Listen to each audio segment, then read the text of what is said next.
విశ్వాంతు, శిల్ప మంజునాథ్, రియా, సత్యన్, శ్రీధర్ తదితరులు ప్రధాన పాత్రల్లో నటించిన చిత్రం hide and seek. Basireddy Rana దర్శకత్వంలో రూపొందిన ఈ చిత్రాన్ని నరేంద్ర బుచ్చిరెడ్డి సహస్ర ఎంటర్టైన్మెంట్ పతాకంపై నిర్మించారు. సస్పెన్స్ థ్రిల్లర్ నేపథ్యంలో రూపొందిన ఈ చిత్రం ఈ వారం ప్రేక్షకుల ముందుకు వచ్చింది. ఈ సినిమా ఎలా ఉందో ఇప్పుడు మనం రివ్యూలో చూద్దాం.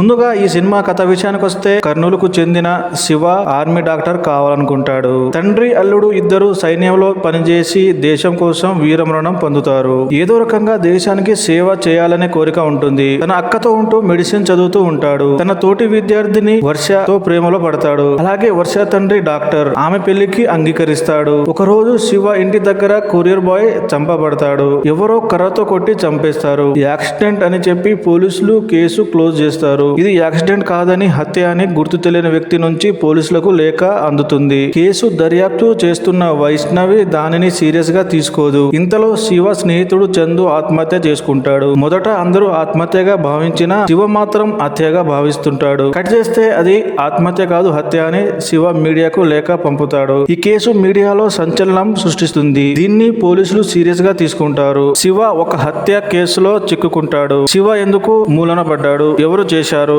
కర్నూలులో వరుస హత్యలు ఎవరు చేస్తున్నారు, పోలీస్ ఆఫీసర్ వైష్ణవి ఈ కేసును ఎలా హ్యాండిల్ చేసింది అనేది మిగతా కథ. ఎలా ఉందంటే, ప్రజెంట్ చాలా మంది పిల్లలు మొబైల్ గేమ్లకు బానిసలయ్యారు. మరోవైపు పబ్జి వంటి ఆటలు బాగా ప్రాచుర్యం పొందాయి. కొంతమంది యువకులు ఈ ఆటలకు బానిసలుగా మారి ప్రాణాలు కోల్పోతున్నారు. కొందరు నేరస్తులుగా మారుతున్నారు. గేమ్ ఆడినందుకు వ్యక్తులను దారుణంగా హత్య చేసిన ఘటన చోటు చేసుకుంటుంది. ఈ చిత్రం ద్వారా ఆన్లైన్ గేమ్లు చిన్నపిల్లలనే కాకుండా టీనేజర్లను కూడా బానిసలుగా మార్చేసి వారి జీవితాలతో ఆడుకోవాలనే కాన్సెప్ట్ తో రూపొందిన చిత్రం హిట్ అండ్ సీక్. మొదటి మర్డర్ నుంచి ఇంటర్వెల్ వరకు స్క్రిప్ట్ పూర్తిగా గ్రిప్పింగ్ గా ఉంటుంది. తర్వాత ఏం జరుగుతుందో ఎవరు ఊహించనంత సృజనాత్మకంగా చిత్రీకరించారు దర్శకుడు. అయితే రెండో భాగంలో సినిమా